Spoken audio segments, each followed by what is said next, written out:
Hi everyone, Lisa here, your host. Before we dive deeper, let me take a second to salute you.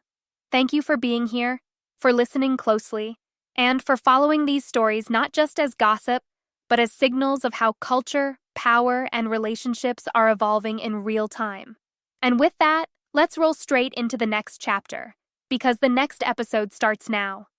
New York has always loved a good romantic comedy, but this one comes with paparazzi lenses instead of a laugh track and net worths that make the skyline blush. Right now, the city belongs to Sydney Sweeney and Scooter Braun, whose connection is playing out like a very modern Manhattan rom-com that knows exactly how it looks. She's in town doing the prestige press run for her boxing biopic Christie, and somehow the off-screen storyline steals the frame. Hand-holding through the streets, cozy winter village stops, and then the kind of Central Park kiss that leaves zero room for just friends. The image is almost too perfect to be accidental. The bundled-up star, visibly happy. The power broker dressed down, unbothered. A professional trip quietly turning into a soft launch for a relationship that reportedly sparked months ago at an ultra-exclusive wedding. In an industry obsessed with optics, the choice to lean into PDA isn't naive. It's strategic. They're signaling comfort, confidence, and a willingness to let this romance become part of the brand narrative. Meanwhile, Porsha Williams is telling a very different love story, one that trades cinematic fantasy for hard-won clarity.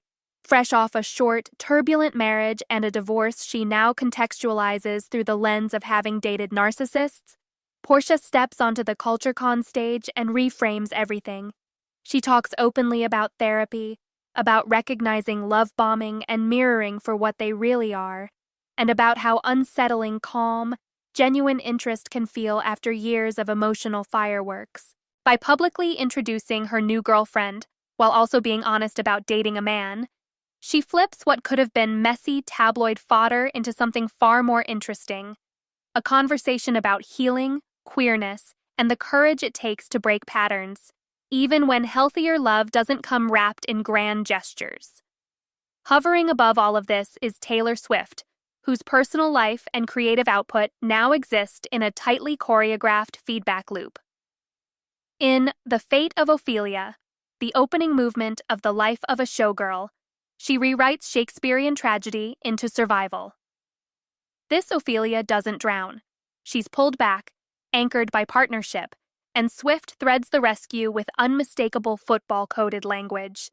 Allegiance, teams, hands to hold. Fans instantly clock the references, spotting stadium light echoes, Chiefs red hints, and a tone that lands not in martyrdom, but in chosen joy.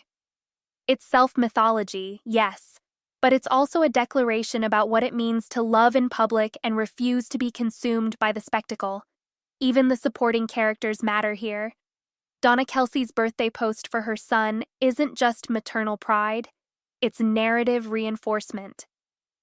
By nodding to Swift's album in a family context, she quietly signals that this relationship isn't a passing headline. It's integrated, welcomed, and unfolding across generations, platforms, and audiences.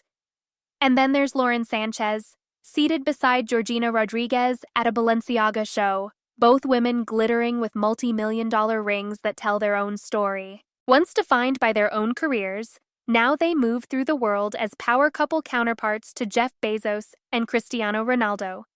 Fashion Week becomes more than couture. It becomes a statement about status, loyalty, and the ability to remain untouchable even when brands and people alike have weathered controversy.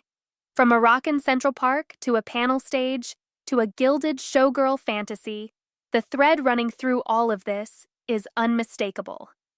Love today is not just personal, it's performative, strategic, and deeply intertwined with image and capital. And as these stories keep unfolding, one thing is clear. The emotional stakes are high, but the financial and cultural ones might be even higher.